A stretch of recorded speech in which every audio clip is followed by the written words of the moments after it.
Welcome to part 4. In part 4 we're going to discuss 4 important elements. First we're going to discuss volume profiling anomalies. We're then going to move on to the basic process of trading using volume profiles. I'm then going to show you a very basic trade strategy using volume profiles. We will then finish off by me giving you a nice tutorial on how to set up your volume profiles using your free demo with Trading Technologies. Let's now get into part 4. Trading anomalies. So what is a volume profile anomaly? Well, very simply, an anomaly is anything that shouldn't be there. It's anything that looks different to what is normally there. So anytime you see that, you need to raise a question mark. Now the wonderful thing with using volume profiles is because we're used to seeing the same pattern or very similar patterns all the time, when we do get one of these anomalies, it does stick out like a golden fish. The more important thing to understand is when you see these anomalies, whilst they are rare, they do present unique trading strategies. We will continue the discussion in detail when we move into Module 2. I will show you some key strategies using these anomalies as we progress into Module 2 and 3. So, the basic type of anomaly. 1. A non-symmetrical profile. Non-symmetrical means non-normal distribution. Now this just means something that's not normally distributed or not the normal shape that we're used to seeing. What you will typically see in these non-symmetrical profiles is things like single prints, things like gaps, and things like volume skew. These anomalies give us very important information about what and how buyers and sellers are interacting with one another, and they do present unique trading strategies. Another type of anomaly is a poor auction extreme. What do we mean by that? Well, we expect when a market makes a high or a low, we expect that it makes a high based on very little buy-side action and quite a lot of sell-side action. So when a market makes a bad high, or we see quite a lot of buy-side action at a high or a lot of sell-side action at a low, we tend to call that a poorly auctioned high or low. This anomaly presents an opportunity, either on the same day or on the following days. So why do we identify these anomalies? Well, as we said before, these anomalies will present unique trading strategies. We will discuss these strategies in depth as we move into Module 2 and 3. Let's now take a look at a basic example of an anomaly that you can find in the markets. Take a second to have a look at the chart on the left. Try and identify what the anomaly is. As you can see, on the left side, we've got a daily volume profile in the German 10-year Bund. Now, noted before we said some of the key anomalies you can find are tails, low volume areas, and bad highs. As you can see in this example, we've got two areas or two single print areas within this distribution. This area is the area where we have single TPOs or single time price opportunities. This can be illustrated by the lower print at the bottom of the distribution, as well as the higher print or the print within the higher end of the distribution. These two areas represent a low volume traded area. Now, we know this anomaly is not supposed to be there. We know it's unusual based on pattern recognition.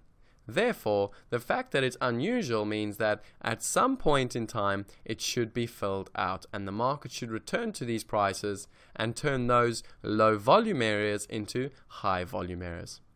The chart on the right shows you exactly what happened in the preceding days. As you can see, the market took that low volume area and filled it out. It completed the puzzle. That's a good example of what a volume or what an anomaly looks like, but more importantly, how the market comes back to complete those anomalies. As said before, we will discuss some very key trading opportunities around these anomalies as we progress into Module 2 and 3. We're finally getting to the fun part of the module. We're now going to do a very basic step-for-step process on how you can use volume profiling within your trading. So, how do we go about it? First and foremost, When you approach volume profiling, the first thing you need to do when looking at any market is you need to identify the key volume profile metrics. As you will recall, we did this in the playbook at the end of part 3. So first things first, find a market you like, have a look at that market and break it down or complete the template based on the volume profile metrics.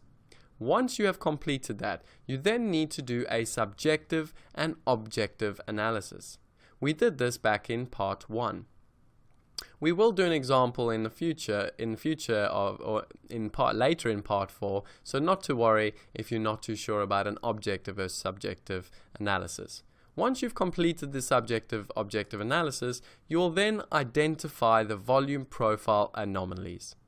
By doing this basic 3-step process, you are on path already to develop a key strategy with using volume profiles. So let's take a look now at a practical example illustrating the power of profiling as a tool, as well as a very basic profiling strategy we can implement. In Module 2 and 3, we will go further in depth with profiling principles, building further upon the basics we've established in Module 1. We will also develop a host of profiling strategies and your personalized market profiling playbook. This is just the beginning of volume profiling. Now that we've gone through the 3 basic steps of utilizing your volume profiles, we're now going to take a basic example and we're going to go through each one of those steps individually. What you can see in the chart provided is 4 days of volume profiling in the Euro-Dollar FX chart. So step 1, what you would do is begin by giving an overview or a market context. Now, this is dated the 25th of October 2016, so you can go get this chart yourself. However, let's just have a brief little rundown of what we see in front of us. So, the market has been consolidating, overlapping value areas. We've had 3 days in a row where the market closes within 10 pips of the previous close. We have a similar volume point of control, implying excessively balanced. We have smaller ranges with 70% of the volume transacted over a 25 pip range. On day 4, as illustrated, the buyers show initiative and post a drive out of and away from fair price. A strong sell tail forms at R after an aggressive 50 pip move up, and that's effectively double the average range of the current fair value. So as you can see, that just puts everything into context for us. What we then do is we then go through our 3-step process. Now, step 1, we identify the key volume profile metrics. Basically, you take the template provided in your playbook and you complete it. So you analyze on day 3 the high, the low, the range, the initial balance, the value area, the open, the close, the volume point of control, etc., etc. So you complete your template provided. Once you've completed the template, and the reason you complete the template is because you're going to pick up on some very specific things when completing the template. For example, if you complete the template every single day, you'll very quickly begin to realize when the range is expanding. If you know on day 1 the range was 40 ticks, on day 2 the range was 30 ticks, and day 3 the range was 20 ticks, you'll very quickly pick up on a trend developing within the market you're trading. This is why we do these analytics every single day, to ensure that we pick up on these trends when they are occurring. Once you've identified all the key volume profile metrics, you then do step 2, which is a subjective versus objective analysis. In the next slide, we are going to do this. Step 3 would be to identify the volume profile anomalies. Now, as you can see, some of the anomalies that exist in this consolidated chart, if you look at day 1, you can see we have a 4 TPO or a time price opportunity ledge. In other words, the market tested this high 4 times. Now remember, back in part 3, we spoke about this anomaly. We spoke about how it's very unusual for a high of a day to be tested 4 times and not be broken. Therefore, by that token, we are very aware that the high posted on day 1 is likely to be broken at some point in the future. Another anomaly to point out is on day 4, when we finally break out of the day 3 range, we can see an untraded or a low volume area. This is a second anomaly. The third anomaly is on day 3. We can see a selling tail or a low volume area at the high of the day, signaling an important pivot point in the market. That is the 3-step process you would take when looking at an overview of the market. Let's go back to the step 2 and do an objective versus subjective analysis of the previous example we've just spoken about. So as you can see, to do a subjective analysis on the previous example, we could say a number of things. 1, the market should break out. Note how, yes, there's a high probability the market does move away from this value area that it's been consolidating in for the last number of days. However, it's not to say that it will break out. Equally, if we say that the anomaly is likely to get filled, yes, of course, we know anomalies tend to eventually get filled, or that bad quadruple top TPO eventually will be taken out. But that's not to say it will do it today. This is merely an idea or an opinion. Also, if we say once we break out of range, momentum is expected. Whilst this is, or there is a high probability based on tuition that this could occur, it's not necessarily a fact. And being stuck in this frame of mind of the market should and could do something could land you in a very strong bias, which ultimately will lead to losses. Let's look then on the other side and see what objectivity means. To say the market is consolidating, that's an objective statement. Why? Because we can see this market has been overlapping value areas for the last 3 sessions in a row. This is very, very unusual. The fact that we are overlapping suggests that we are consolidating. The fact that we also have a lot of overlap between the open-close price as well as a very similar point of control on each one of 3 days again suggests that we are consolidating.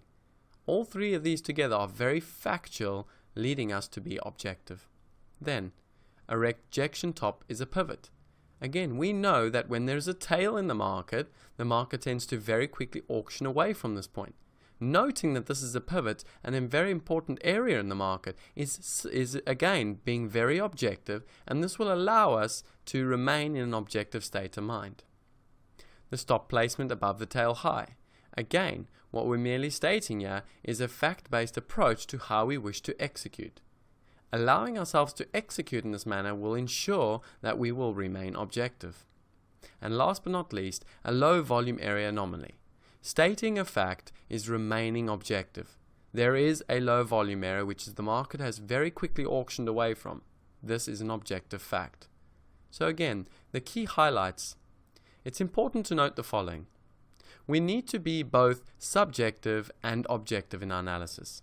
Subjectivity gives us the idea and feeling. Objectivity gives us the confirmation to execute on that idea. By doing a basic objective versus subjective test, we can very quickly determine when we are trading objectively or being biased by our subjective opinion.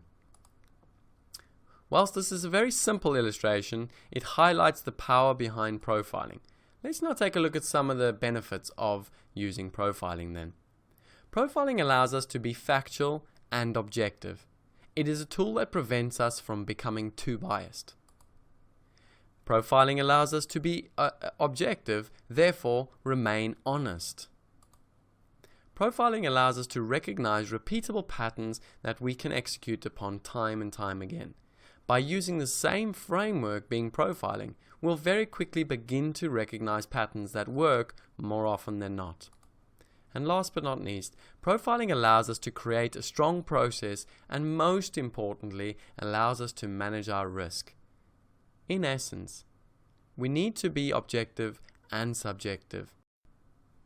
Now that we've completed the 3 steps required when using volume profiling, we're going to finish off with just showing you how you would now start to begin to develop various trade strategies with the volume profile.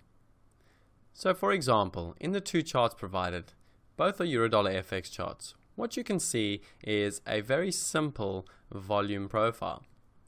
This happens to be the day 4 of the Eurodollar FX consolidation pattern I was showing you previous slides. Now, the important thing to note in this chart is how at the end of the day, if you looked at this chart, there's 2 very, very key anomalies that are sticking out like a sore thumb. The first is the low volume area after the early consolidation in the first chart. what you can see is the market spent quite a bit of time early in the morning consolidating before breaking out of the previous day's range.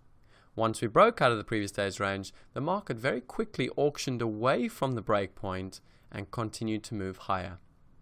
Then, later on in the day, you can see an excess tail or a premium tail where sellers very aggressively stepped into the market and sold the market back down.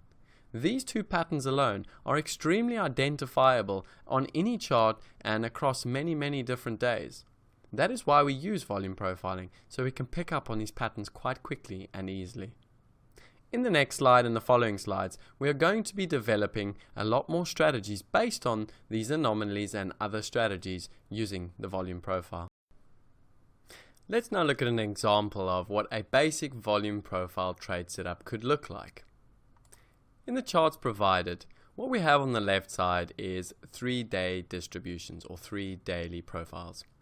Now, as you can see in the first profile, we had a relatively normal distribution.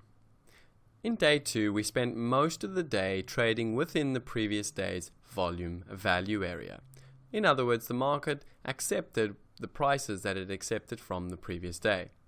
Now, when we see this, we call this an inside day. Now, the longer a market spends accepting value between two prices, the more likely as time goes by that we're likely to break out either to the upside or to the downside. The important thing to understand is not so much when we break out, but what are you going to do when the market breaks out? Now, one of two things can happen. The market can break to the upside and continue with the trend or the momentum, or the market could break to the upside and then return back into value and very quickly move to the other side of the distribution. Likewise, we could see the same sort of idea to the downside. What we're going to take a look at now is what the anomaly is and how we could have developed a trade strategy using this basic setup. As you can see, by the end of day 3, once the market had broken to the upside, it finished aggressively higher on the day. Now, the trade setup is very simple. What we're looking for is an example of single print anomaly. And the reason is that when the market leaves single prints as it breaks an inside day, what we tend to find is that the market continues in a trend-like fashion with the trend. As you can see, once the market finally broke out of that previous day's high, once it broke out of the previous day's high, we left a large amount of untraded area on the breakout.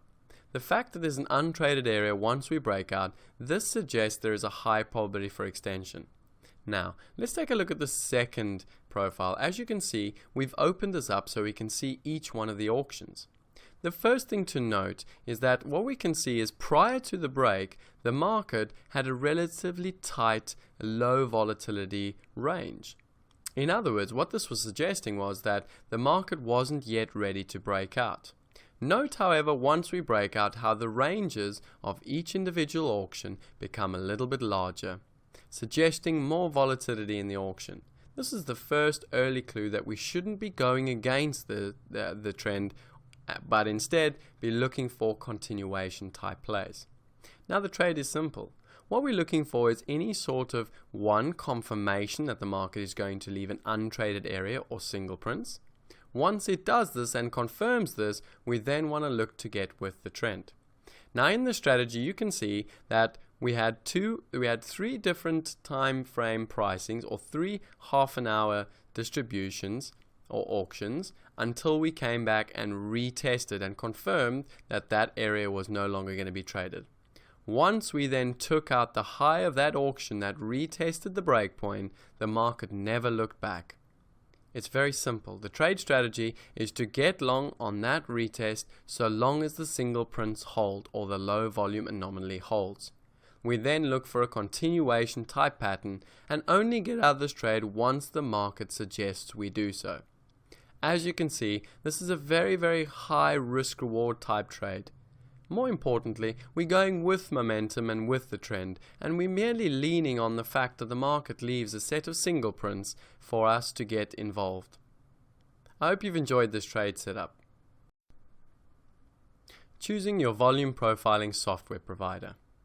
Now, there's loads of options out there with regards to choosing your volume profile vendor. What I would say, the important thing to determine is what it is that you need, what it is that's going to provide value to you as a tool, and then look at what the relative prices are. So what I'm going to provide you with is a basic 5 options that you could pick from to use different volume profiles. What I've done is I've broken it down into 6 different key characteristics that I think are important for any trader looking for a volume profile software. The first is ease of use. Now, as you can see, I've done it in stars. 5 stars signals very easy to use, very simplistic, very straightforward. Whereas 1 star or 0 stars means extremely difficult or not worth or not easy at all. As you can see, Trading Technologies is by far one of the easiest charting packages to use. We then have Sierra charts, Market Delta charts, CQG, and Investor RT. We then move on to data feed reliability. So crucial, guys. Do not go cheap on data feed reliability. And the reason is, when it comes to looking at particularly volume and specific very important trade setups, we need to ensure that our data is accurate. We cannot afford to have inaccurate data, as we're going to be risking quite a lot of dollars on taking various trade strategies on. So make sure you don't cheap on the data feed reliability. Again, as you can see, Trading Technologies gets a 4. We then see the likes of Market Delta and CQG that are extremely reliable. The reason is both Market Delta uses an external source, so that it will be they use external source for their data, and CQG, which is pretty much the industry standard for traders, whilst more expensive, it does have extremely reliable data feed. In terms of cost effective, again, highly important. If you're a starting trader, cost means everything. If you're a more experienced trader and professional trader, then cost isn't that important and you're better off going with the more expensive products. As you can see, in terms of cost effective, with Trading Station or Trading Technology, highly cost effective. Sierra charts, highly cost effective, with Market Delta and CQG being a little bit more expensive. Again, as noted, CQG is the professional industry standard charting package, and therefore it is far more expensive. As you can see, also Investor RT relatively cheap. In terms of functionality, we're talking about what can the product do? How many types of different tools can you use? How functional is the product to be able to use? Again, as you can see, Trading Technologies does a 4 out of 5. Sierra charts a 3 out of 5. Market Delta and CQG, by far the most functional product options available. Then, backtesting ability. This is quite important for predominantly traders that want to go into a more algorithmic, systematic approach, but it's also very important for us as traders when we want to backtest our various strategies. So again, it's highly crucial that you do not go cheap on a product that cannot backtest, because you will need this to develop your strategies. So, as you can see, backtesting ability, Trading Technologies gets a 3, Sierra charts a 3, Market Delta a 4, CQG a 4, and Investor RT a 3. Again, we can see the industry leader, both Market Delta or CQG and Market Delta, whilst more expensive, they do have incredibly good backtesting abilities. And then our last key characteristic is reliable front-end execution. Whilst this isn't so important for this course, if you are looking to be trading futures, using a futures platform, again, this is something you might want to consider. What I would say in terms of front-end, Trading Technologies is the industry standard. Majority of professional traders do use Trading Technologies. They have done so for many years and continue to do so. And the reason is simple. The front-end software is extremely reliable. It's extremely good. What we will say is, in terms of Sierra charts, they don't have a known reliable front-end execution software, nor does Investor RT. Market Delta has a relatively new execution platform, so it's still really much in the testing phases, and CQG, whilst they've had their platform for a few more years, they are still very much an underdog when it comes to front-end execution. The most important thing to understand, guys, is find out what you need, what is important to your trading, what is not going to hold you back, and what is not going to cost you money.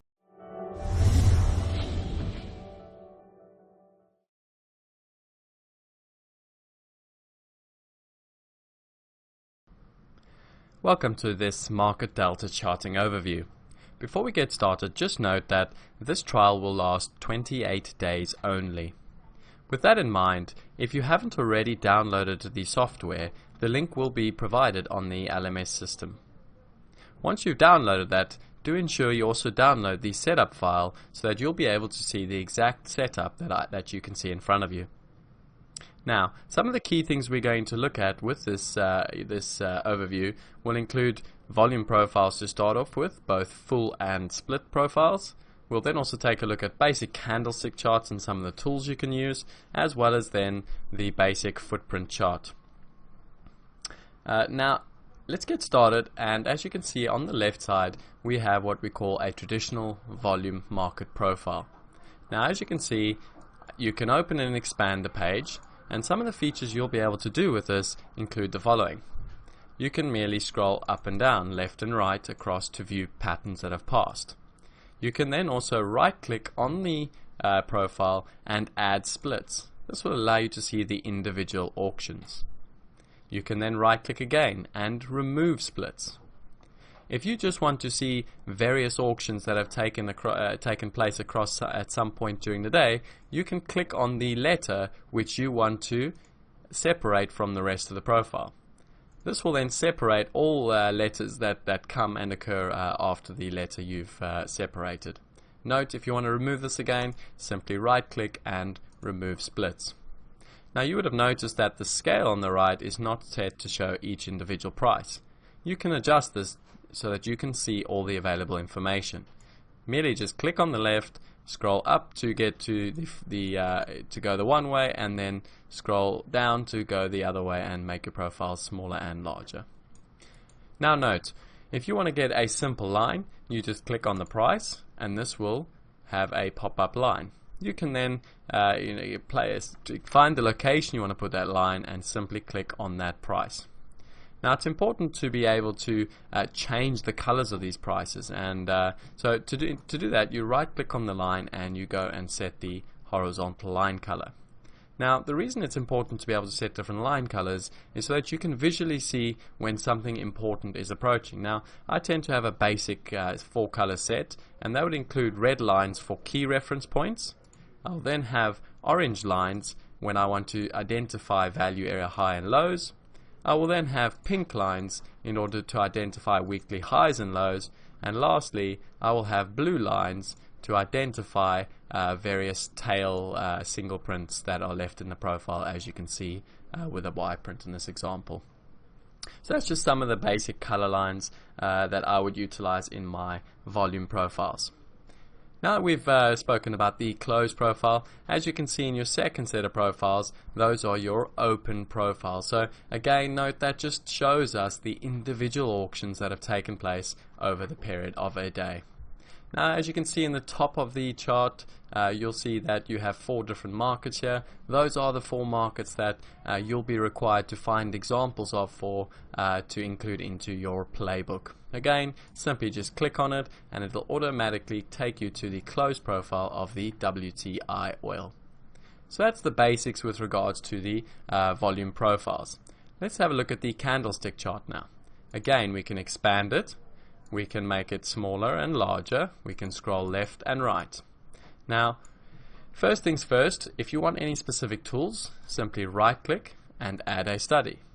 There you can find Bollinger Bands, average to range, volume, moving averages, all the same tools you'd find on any traditional charting package. However, note, the purpose of this course is volume profiling. It's not to give you a whole range of different other tools, so don't be tempted to suddenly start populating your charts with various types of tools. Focus on the volume profiling and the strategies that I have provided to you.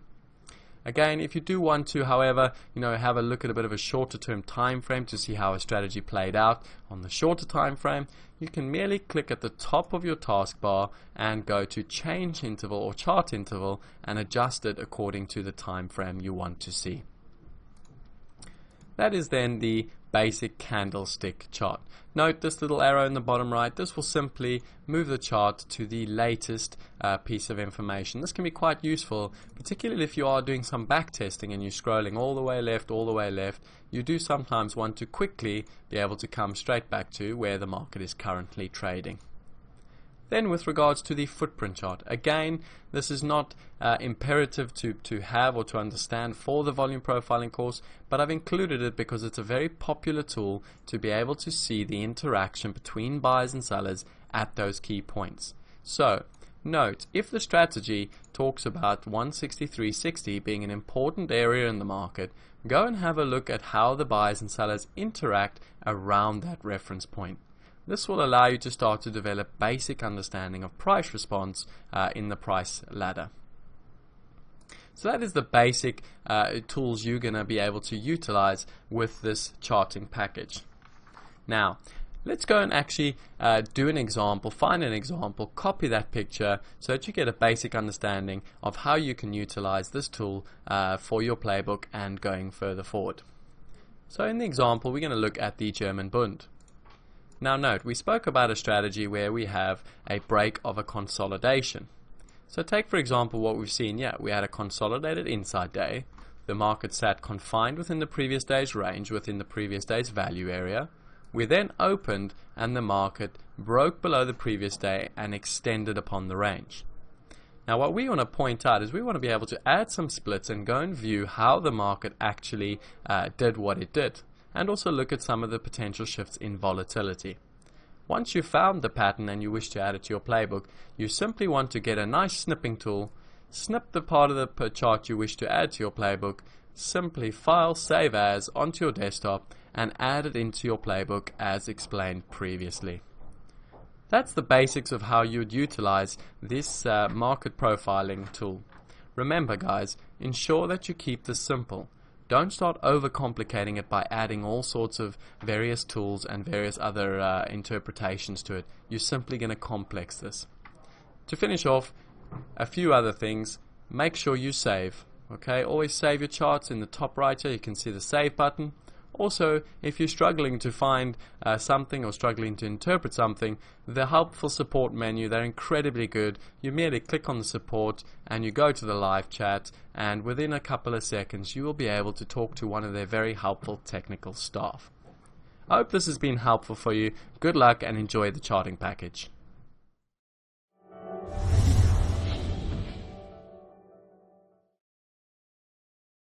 Excellent guys, welcome to part 4 summary. In part 4 we spoke about 4 key elements, and the first thing we spoke about was that keyword anomalies, and we identified what a few types of anomalies you can get. Now remember, an anomaly is anything that sticks out from a normal distribution. Okay, so in theory prices should distribute normally. If they don't distribute normally, and anything that stands out like a sore thumb, it's called an anomaly. Now, the reason we talk about these anomalies a lot and highlight them so much is because they give us not just key understanding of the markets or key sort of, sort of ideas and observations about the market, but we can develop strategies based on those very anomalies. So the first thing to identify was, some basic types of anomalies. Now, we spoke about, for instance, a low volume area. We spoke about a bad high and a bad low. And we spoke about a non-symmetrical distribution. Now, again, guys, this is very much the basic types of anomalies. As we get to part 2 and 3, we're going to go very extensively into these anomalies. I'm going to explain to you, what a lot of these anomalies mean in terms of sort of who's in control of price, but then more importantly, how we can utilize those anomalies and take advantage of them. Okay, an anomaly is nothing more than, maybe someone's kind of lost their head and they've gotten a little bit too aggressive on price and they've created this anomaly. Bang, you can take advantage of it. Equally, quickly, if a market is, very quickly moving, formed a very bad high because there's a lack of momentum and impetus, well, we know at some point that high is going to go. And as a result, if we get a little bit of structure or a nice strategy, we can then lean on it and we have an obvious target that we need to take out. So that's why we spoke very briefly about the anomalies and what they mean. Then, just to draw you a little basic example of what an anomaly will look like, if I was to draw a low volume area, I would take something like this, for example. So let's say we spent the first half of the day inside a nice normal distribution, and then in the afternoon suddenly we saw some initiation and prices started to move higher before the market again distributed. Now, we will talk about this quite a bit in part or module 2 and 3, but markets typically, sort of almost 80-90% of the time, markets are distributing or channeling or trading within brackets. Now, it's important again to understand that, because when they do trend or when we do get initiative, which again we'll talk about in module 2 and 3, we don't want to be standing against that initiative. So anyways, back to the point, this little area, this untraded area where the market quickly moved away from, will become titled a low volume area, and that will present various opportunity down the line. So that was the first example. A bad high or bad low is simply where the market comes up to a high, for instance. It prints a TPO, which is a time price opportunity, or a letter, for instance, and we printed one letter X, and then we went down and we came back later on and we printed a Y, maybe went back down, and then we printed a Z. So we printed what we like to call a triple top or a triple TPO. So that was another type of anomaly that we spoke about. And then obviously a non-symmetrical distribution, so we know that we want our profiles to look nice and normal. If, however, we get a distribution where the market kind of, very thin at the bottom, and then we kind of get a nice little bit of higher acceptance, we know that non-symmetry represents something to us. It tells us something about the market at that present time. So those were some of the anomalies we spoke about. We then moved on and we started to talk about the basic process of trading with volume profiling. Now, this is kind of the key summary. It's almost like a part 1, 2, 3, and 4 all in a nutshell, and this is the crux of where we're going to go to in module 2 and 3. Is now that I've given you the basic foundation of volume profiling, when we get to part 2 and 3, we're going to start developing strategies in a very specific manner, and that manner was in a 3-step type approach. The step 1 was to identify the key metrics. Okay. Step 2 was we want to do a objective and a subjective analysis. And step 3 was we want to identify the anomalies.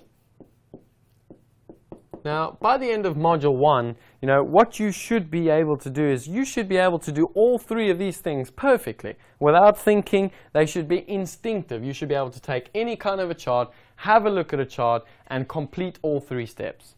By completing all 3 of these steps, you are creating the single, the foundation or the building blocks called process. You're developing a process to building strategy. And by developing a process to develop strategy, you are ultimately building the one thing we've spoken about, which is edge.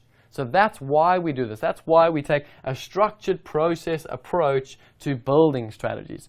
Anyways, let's take a basic example. So we would take an example of, say, a 1-week distribution. Again, we're going to use this idea of, we distributed for a few days, we accelerated higher, and then we distributed for a few more days. Now, step 1 would be to identify the key metrics. So again, we would identify our high, our low, our open, our close, our range, our value area within our range, our initial balance, any potential tails or anything like that. So that would be step 1, identifying the key metrics. Step 2, we would then say, let us be objective. Let us draw 2 columns, objective and subjective. And let us go and identify every factual, non-biased, non-subjective point that we can find in this chart. So for instance, it's a fact that there is a low volume area that exists. We can see that. Okay, let's say we opened on the low of the week and we closed on the high of the week. It's a fact that the market opened on the low and closed on the high. Okay, so these kinds of facts, we want to go and list them, and the reason is that when we look at a chart, we want to be able to say, well, this week or this day or whatever had occurred looked relatively strong. It opened on the low, it closed on the high. Buyers were in control throughout the entire session. Okay, and that's why we remain objective, because if we are objective, what we can then do is we can lean on that objectivity to sort of almost back up our ideas or back up our subjective analysis. So now, what would subjective analysis be? Let's take an example. So again, let's utilize the idea that we opened on the low and we closed on the high. We call that a full-bodied candle. Now, we know full-bodied candles or sort of opening on the high or closing on the low shows us strength from the buyers. Okay? Now, subjectively, we could say we're looking for some form of an extension at some point in time. So that's subjective. In other words, we've got this idea in our head that there's strength coming from buyers because of how we view the market, and at some point we're going to see an extension. Now that's an opinion. It's a bias. I'm forming an opinionated bias based on what I see. Okay? So it's important to understand the difference between what is objectivity and what is subjectivity, because when the next week comes, let's say for instance we take out that high, right? We know that because of the objective points we've determined, right, once we take out that high, we can initiate longs looking for continuation, right, because we've finally gotten that objective fact, which is we've taken out the previous week's high or the previous day's high. And that objectivity gives the subjective idea its groundwork, its the key elements to being able to execute that trade. Okay, and then the last step would be to identify the anomaly. So again, we identify that low volume area, right? Maybe we had a very aggressive single print tail, so we had lots of Ks here and a single print tail. Now, we identify those anomalies because those anomalies give us important clues. For instance, if we had a very big K tail on the low of this example, that is telling us that there were some very aggressive buyers that stepped into the market as the price was being advertised at a discount. So straight away we say, well, hello, okay, there's some key support there. Some buyers, some really big influential buyers thought that this was discount, and they very quickly moved the market away from there. So what happens when we retest that point? Remember, we said in part 2 or 3, we said that a tail is important for 2 reasons. One, it shows us some strength, it shows us an observation, but then equally, it becomes a key pivot when we return to it. So when we take it out, it's telling us a lot about the market nature. All right, and that's why we identify the anomaly. So that's what we did then in part 4, in the second part of part 4. We then moved on, and I started talking to you about some of the providers that you can use. Now, it's important that we deal with this, and I hope you guys got a good idea of what some of the options are available to you. I'm not going to go through it too much. The crux of it is, all right, you're going to be getting a TT platform, and you're going to, as you know by now, I've shown you how to set up that TT platform. I've shown you how to set up your ladders and set up your profiles, how to just adjust your profiles so that you can extract the information you want to see. Again, this is not the only provider out there, but remember guys, in the beginning of your careers, keep it simple. Don't look for something too complicated, all right? The less distractions you have on your charts, the more effective they'll become. All right, and then obviously, we've completed the part 4, and I showed you how to set up, everything on your TT and how to use your demo. All right, guys, that's a summary then of part 4, and that concludes our module 1. So, good luck. Make sure you do that summary checker. Make sure you're able to analyze any kind of a market with that 3-step process of identifying the key metrics, doing a subjective objective analysis, and identifying the profile anomalies. Good luck, and I'll see you in module 2. Congratulations on finishing part 4. We're now going to test those principles that you learnt in Part 4. Firstly, what are the 3 basic anomalies we find in volume profiling? What are the basic steps to using volume profile? Good luck. Well done. I hope you managed to answer all those questions in the concept checker. It's time to update your playbook again. Make sure you spend quite a bit of time on this playbook entry, as it's going to summarize pretty much everything we've done up until this point. So, answer the following questions. 1. Using the profile provided, identify all the anomalies. 2. Annotate the basic strategy provided and find and add the same setup to your playbook from the following markets: E-mini S&P 500, German Bunds, WTI oil, and the Euro-Dollar FX. And then lastly, set up your demo account. Make sure you spend some time doing all of this, as when we start Module 2, you're going to be expected to have understood everything you've learned in Module 1. Good luck. Thank you very much. Thank you. Well, thank you, President Powers, Provost Fenves, deans, members of the faculty, family and friends, and most importantly, the class of 2014. It is indeed an honor for me to be here tonight. It's been almost 37 years to the day that I graduated from UT. I remember a lot of things about that day. I remember I had a throbbing headache from a party the night before.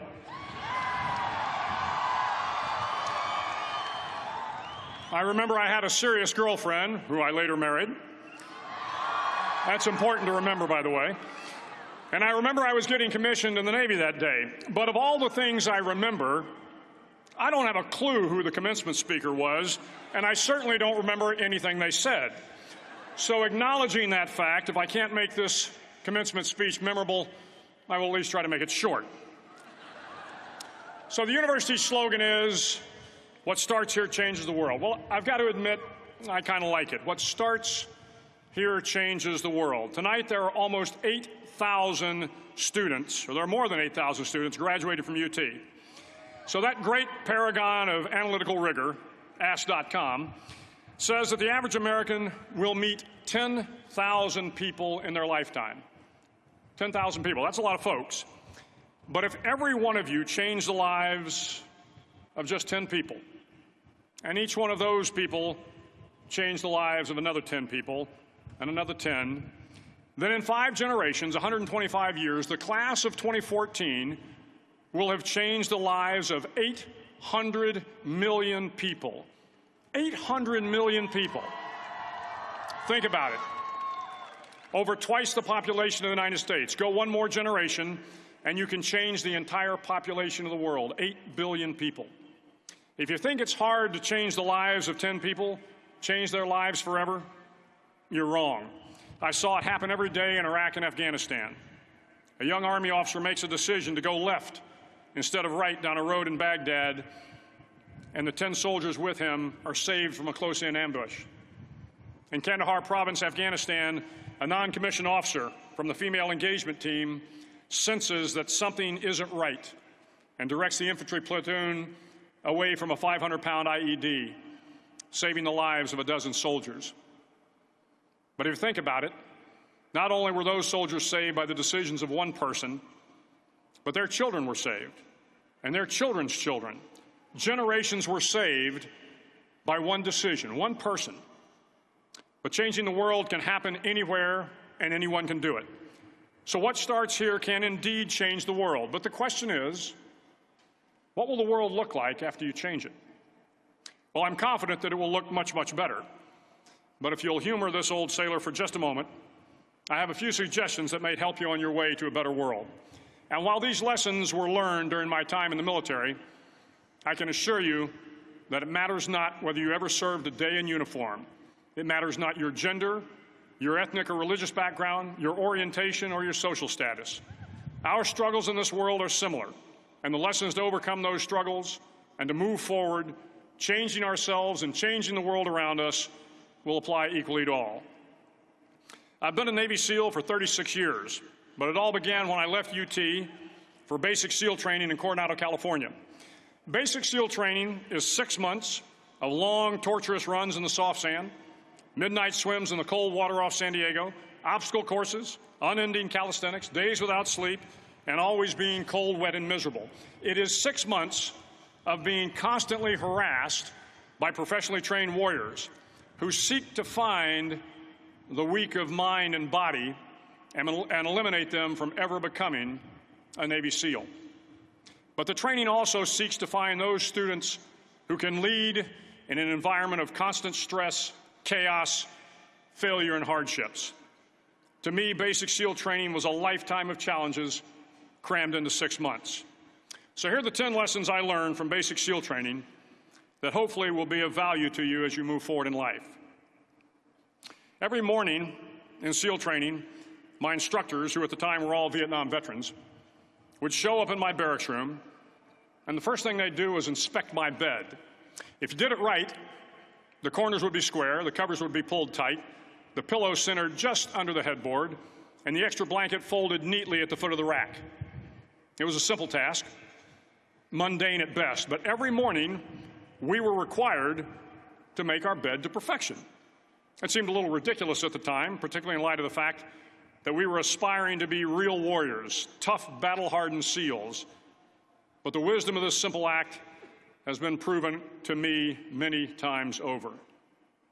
If you make your bed every morning, you will have accomplished the first task of the day.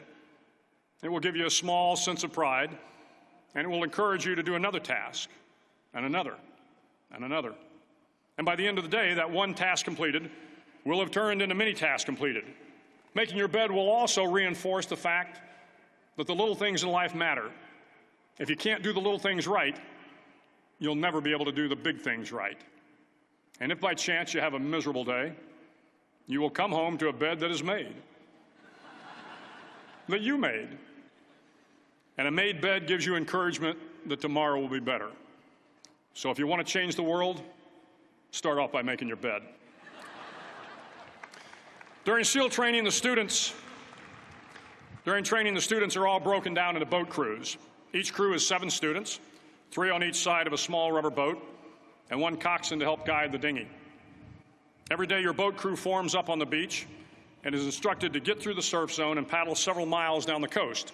In the winter, the surf off San Diego can get to be 8 to 10 feet high, and it is exceedingly difficult to paddle through the plunging surf unless everyone digs in. Every paddle must be synchronized to the stroke count of the coxswain. Everyone must exert equal effort, or the boat will turn against the wave and be unceremoniously dumped back on the beach. For the boat to make it to its destination, everyone must paddle. You can't change the world alone. You will need some help. And to truly get from your starting point to your destination takes friends, colleagues, the goodwill of strangers, and a strong coxswain to guide you. If you want to change the world, find someone to help you paddle. Over a few weeks of difficult training, my SEAL class, which started with 150 men, was down to just 42. There were now 6 boat crews of 7 men each. I was in the boat with the tall guys, but the best boat crew we had was made up of the little guys, the Munchkin crew, we called them. No one was over 5'5". The Munchkin boat crew had 1 American Indian, 1 African American, 1 Polish American, 1 Greek American, 1 Italian American, and 2 tough kids from the Midwest. They out-paddled, outran, and outswam all the other boat crews. The big men in the other boat crews would always make good-natured fun of the tiny little flippers the Munchkins put on their tiny little feet prior to every swim. But somehow these little guys from every corner of the nation and the world always had the last laugh, swimming faster than everyone and reaching the shore long before the rest of us. SEAL training was a great equalizer. Nothing mattered but your will to succeed, not your color, not your ethnic background, not your education, not your social status.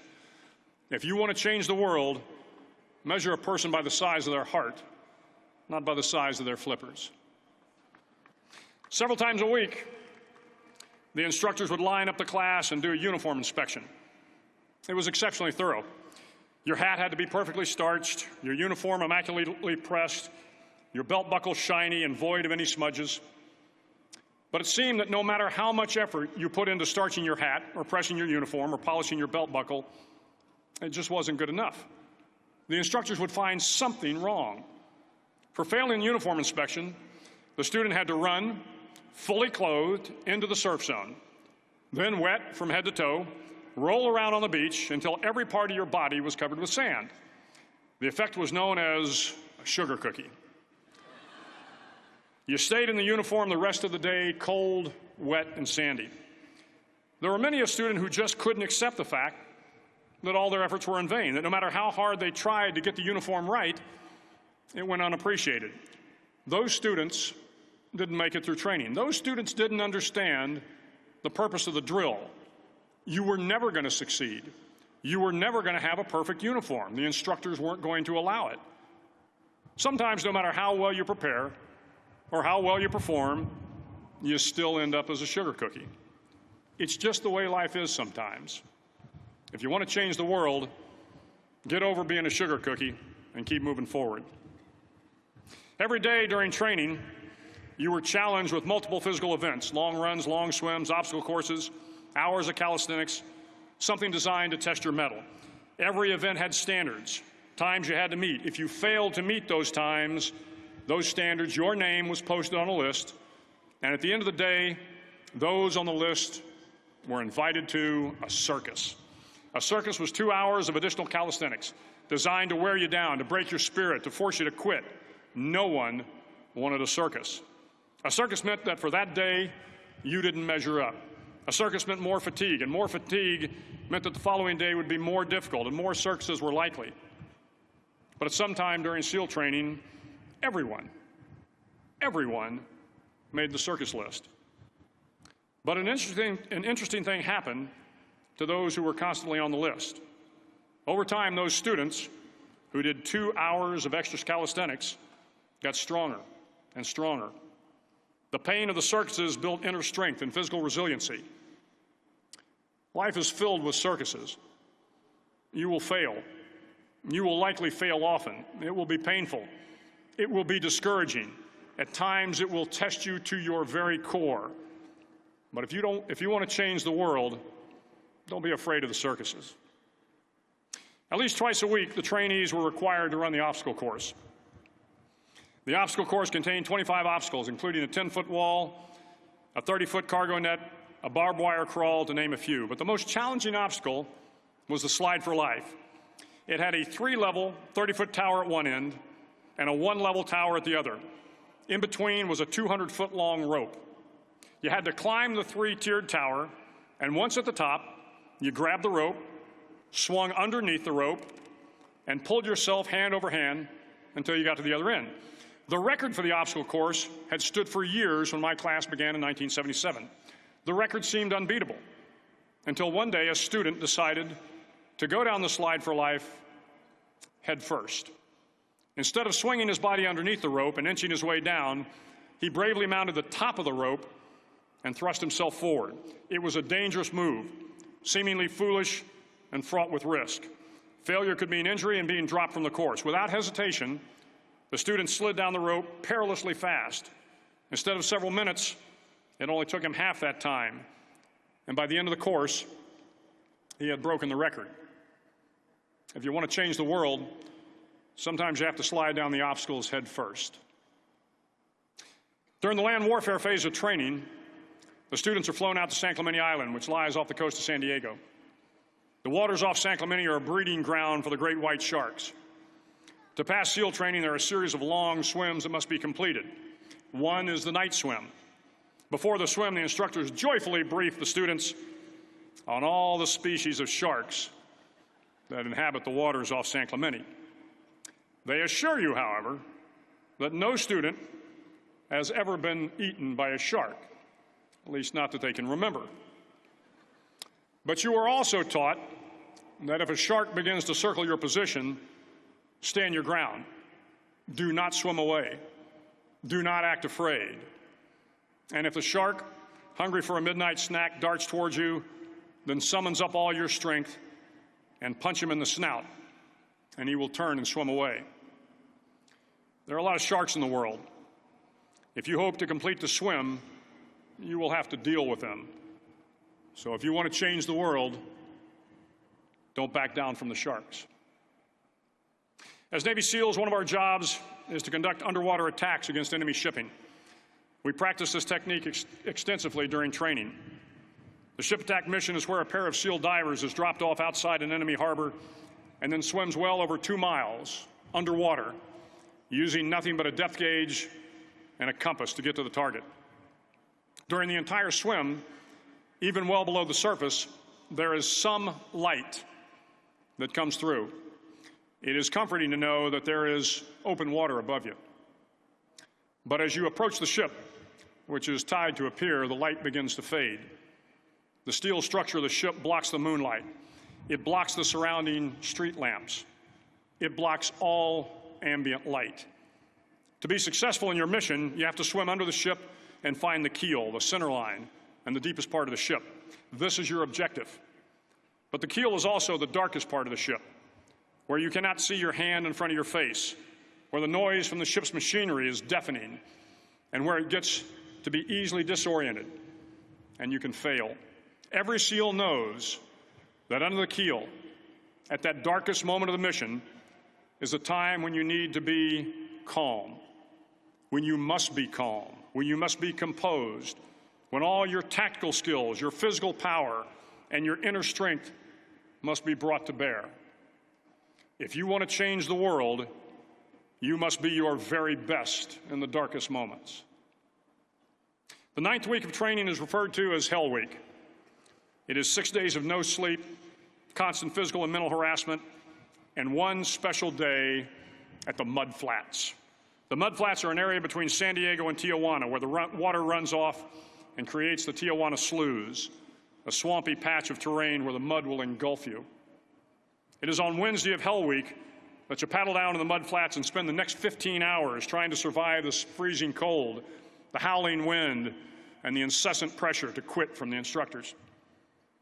As the sun began to set that Wednesday evening, my training class, having committed some egregious infraction of the rules, was ordered into the mud. The mud consumed each man till there was nothing visible but our heads. The instructors told us we could leave the mud if only 5 men would quit. Only 5 men, just 5 men, and we could get out of the oppressive cold.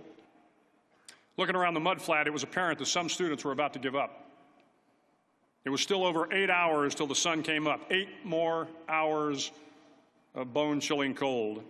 The chattering teeth and the shivering moans of the trainees were so loud, it was hard to hear anything. And then one voice began to echo through the night. One voice raised in song. The song was terribly out of tune, but sung with great enthusiasm. One voice became 2, and 2 became 3, and before long, everyone in the class was singing. The instructors threatened us with more time in the mud if we kept up the singing, but the singing persisted. And somehow the mud seemed a little warmer, and the wind a little tamer, and the dawn not so far away. If I have learned anything in my time traveling the world, it is the power of hope. The power of one person, a Washington, a Lincoln, King, Mandela, and even a young girl from Pakistan, Malala. One person can change the world by giving people hope. So if you want to change the world, start singing when you're up to your neck in mud. Finally, in SEAL training, there's a bell. A brass bell that hangs in the center of the compound for all the students to see. All you have to do to quit is ring the bell. Ring the bell, and you no longer have to wake up at 5 o'clock. Ring the bell, and you no longer have to be in the freezing cold swims.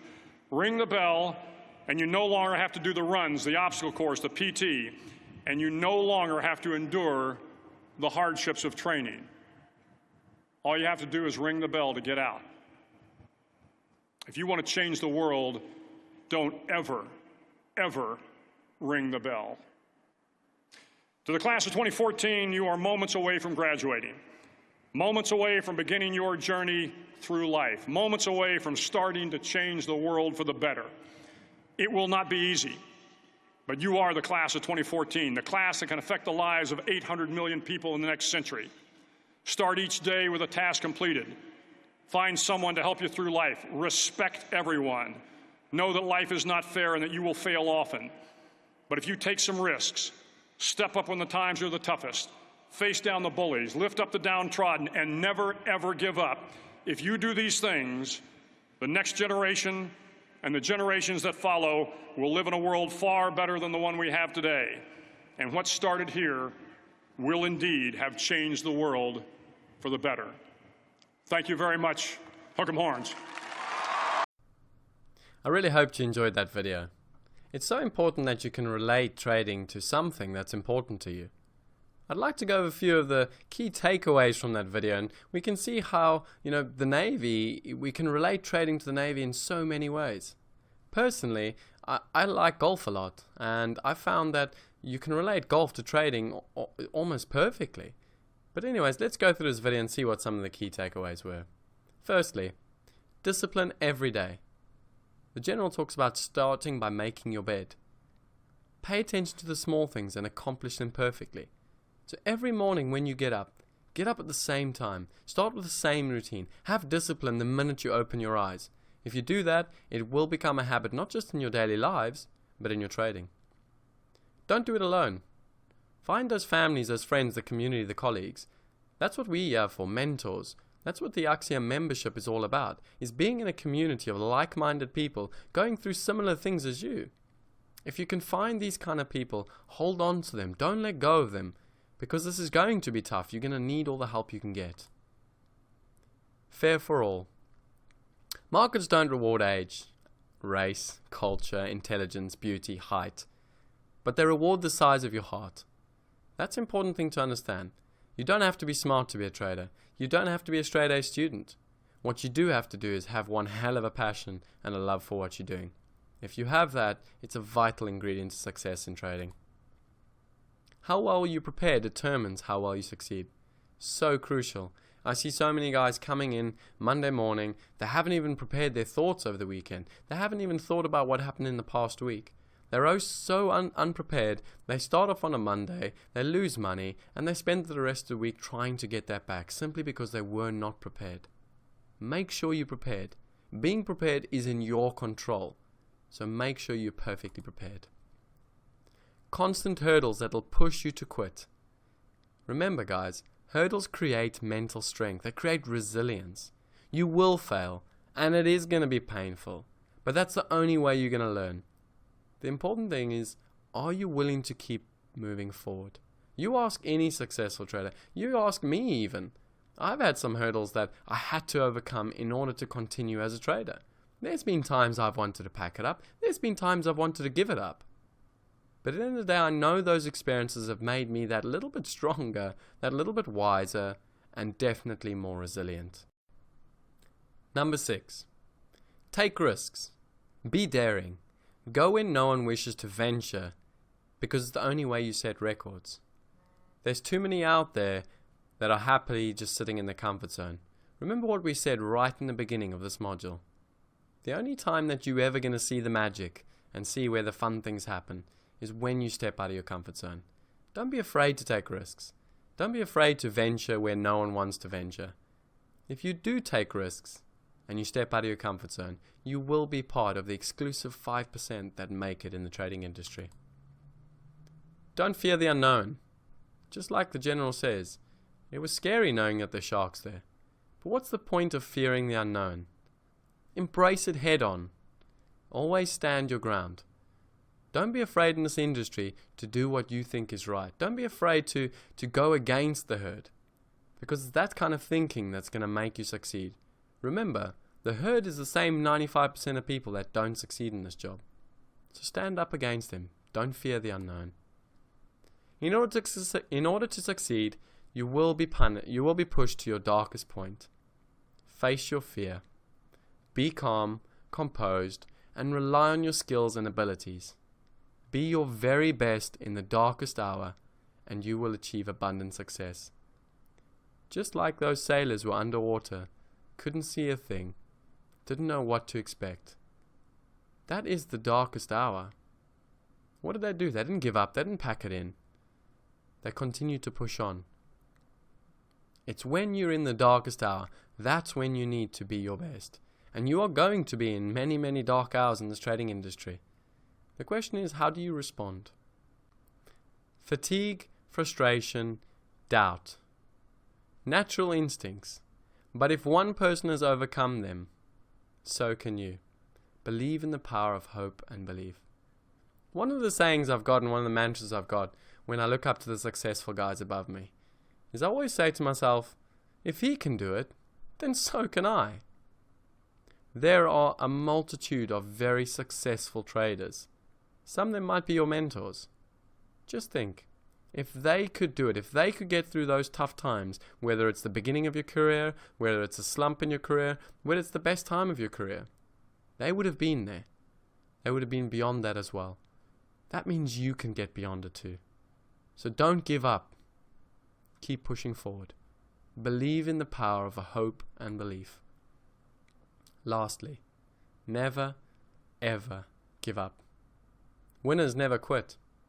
They just find another way to succeed. Let me repeat that. Never give up. Winners never quit. They merely find another way to succeed. If you're struggling, if times are tough, remember this. Find the way to success. Good luck. Now that we've completed Module 1, I'd like to take a few moments just to go through what I feel are the rules to succeed in trading. First and foremost, if you take a look at the picture, you can see the man climbing the stairs towards the top. Now, whilst this is a simple analogy, it's crucial to understand these steps as these are steps of progression. Trading is like any skill set. It takes a long time to develop your skills, and you only develop those skills through trial and error, through making mistakes, through highs and lows. So please understand that trading is an investment. It's a long-term adventure that you're taking. You cannot expect to be making millions in the first 2 or 3 years. Why? Well, because you have to go through the natural steps of progression.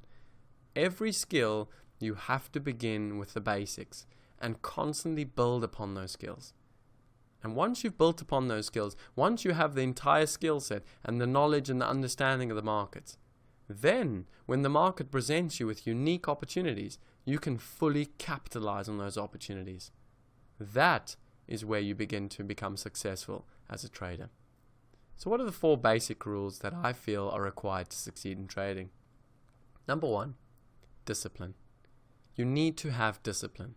And that's not just discipline to, be at your desk first thing in the morning, discipline to do your prep, discipline to do your aftermarket debriefing, discipline to practice, some of the trades that you're doing, discipline to keep up to date. This is discipline in everything. If you're not disciplined in the basic elements of trading, in the elements that you can control, the market will not reward you. Not only will it not reward you, it will take from you. Make sure you discipline because you can control the discipline. Then, work ethic. Very, very crucial to make sure that you work hard. Trading is not going to be easy. It's not a 9-to-5 job. It's not a job where you can just slack. You're the only one that determines how much you make in this job. You're the only one that determines how far you want to go in this job. There's no one to push you. So you have to be willing to work hard from day one. Whenever you feel yourself slacking, just remind yourself, if you're not working hard enough, there's always someone else that's willing to work harder than you. And they will take the opportunity that you should be taking. Patience. You have to be patient as a trader. Not just patient in your level of progression, not just patient in how much you're learning, but patient to wait for the right kind of strategies that make sense to you as a trader. There's so many traders, I see it time and time again, they try and take on things that don't make sense to them, instead of waiting for the things they understand. All they end up doing is losing valuable money and time and creating frustration. You're going to have to learn to be patient in this job. The markets reward patient people, and they take from impatient people. Lastly, determination. Trading is an extremely difficult job. It's not for the faint-hearted. You're going to have to love this. You're going to have to be willing to do everything for this job. If you truly want to be a trader, you're going to need determination. You're going to need to be determined to see through both the bad times and the good times. Those are my basic 4 rules that I think are required to succeed as a trader. Good luck. Thank you for joining me for Module 1, and I really look forward to seeing you guys in Module 2 and 3. We're going to spend a lot of time in Module 2 and 3 developing complex principles, but more importantly, developing some extremely valuable trading strategies using volume profiles. Good luck and see you soon.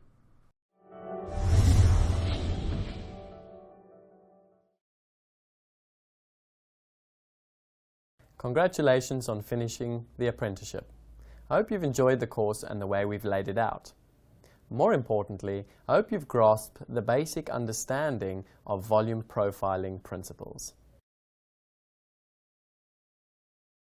In Module 2, we are going to continue with our principles, except they're going to become a little bit more complex. We're then going to move on and develop very specific strategies based on the concepts we're going to teach you. Do note, we will follow the very same layout that we used in Module 1, where we start with theoretical principles. We then move on to practical applications of those principles and finish with you applying those principles in the day-to-day markets and updating your very own playbook.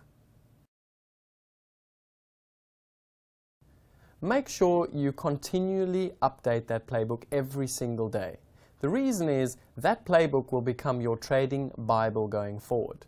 By continually updating it, you're going to keep up with the markets, you're going to learn to observe the markets in a specific way, and more importantly, you're going to have a reference point to come back to when you have specific patterns that you notice on a day-to-day basis. Every single day we are going to have live streams. A lot of these live streams are going to be covering the very principles you have learnt in the volume profiling course. So make sure that you watch these live streams, because you are going to see a host of different professional traders utilizing the market profile. So not only will you learn the principles that I have taught you, but you'll also learn how other professional traders apply those very same principles. Keep it simple, guys. Every single day, focus on just one thing. Focus on getting that little bit better every single day. Keep updating your playbook. And make sure that whenever you find something unique, add it to that playbook. Remember, with strong discipline, very focused work ethic, patience, and determination, you will be successful. Good luck.